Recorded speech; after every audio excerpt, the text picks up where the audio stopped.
तो उन्होंने उसे राजमहल बुलाया। तांत्रिक, जिसका नाम विक्रांत था, एक अनुभवी और ज्ञानी व्यक्ति था। उसने राजकुमारी की स्थिति को समझने के लिए कुछ समय मांगा। तांत्रिक विक्रांत ने अपनी साधना शुरू की और कुछ ही दिनों में उसने यह पता लगाया कि राजकुमारी पर किसी पुरानी बुरी आत्मा का साया था। वह आत्मा एक प्राचीन योद्धा की थी जो इस राज्य से बदला लेना चाहती थी। योद्धा का मानना था कि उसे वर्षों पहले युद्ध में छल से मारा गया था। उसकी आत्मा अब राजकुमारी को माध्यम बनाकर अपना बदला लेना चाहती थी। तांत्रिक ने राजा से कहा, राजा साहब, इस समस्या को सुलझाने के लिए मुझे कुछ विशेष अनुष्ठान करने होंगे, लेकिन इसके लिए राजकुमारी को भी साहस दिखाना होगा। राजमहल के एक बड़े कक्ष में अनुष्ठान की तैयारी की गई। पूरे कमरे को दीपकों और मंत्रों की शक्ति से भर दिया गया। राजकुमारी को अनुष्ठान में बैठना पड़ा। तांत्रिक ने अपने मंत्रों का जाप शुरू किया। जैसे ही अनुष्ठान ने गति पकड़ी, कमरे में अजीब सी हरकतें शुरू हो गईं। दीप बुझने लगे और ठंडी हवा चलने लगी। राजकुमारी की आंखें लाल हो गईं और उसकी आवाज बदल गई।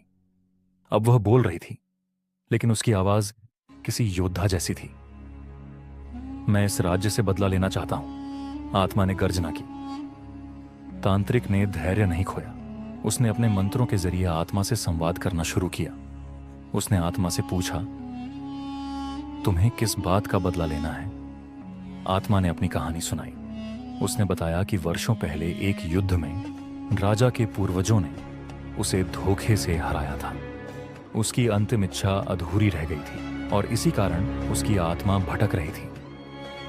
तांत्रिक ने आत्मा को समझाया, तुम्हारे बदले से किसी का भला नहीं होगा। अगर तुम शांत हो जाओगे तो तुम्हें मोक्ष प्राप्त होगा। तांत्रिक ने आत्मा की अधूरी इच्छाओं को पूरा करने का वादा किया और राजकुमारी को मुक्त करने के लिए आत्मा को मंत्रों के जरिए शांति दी। आखिरकार आत्मा शांत हो गई। कमरे में एक अद्भुत रोशनी फैली और आत्मा ने राजकुमारी का शरीर छोड़ दिया। राजकुमारी वापस सामान्य हो गई। राजा और रानी ने तांत्रिक का दिल से धन्यवाद किया।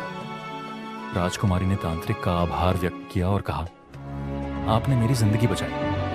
मैं कभी आपका यह एहसान नहीं भूलूंगा। तांत्रिक विक्रांत ने राज्य को अलविदा कहा और फिर किसी अन्य जगह अपनी यात्रा पर निकल पड़ा। राजकुमारी ने नए उत्साह और आत्मविश्वास के साथ अपना जीवन जीना शुरू किया। इस तरह तांत्रिक और राजकुमारी की यह कहानी रहस्य, साहस और विश्वास का प्रतीक बन गई।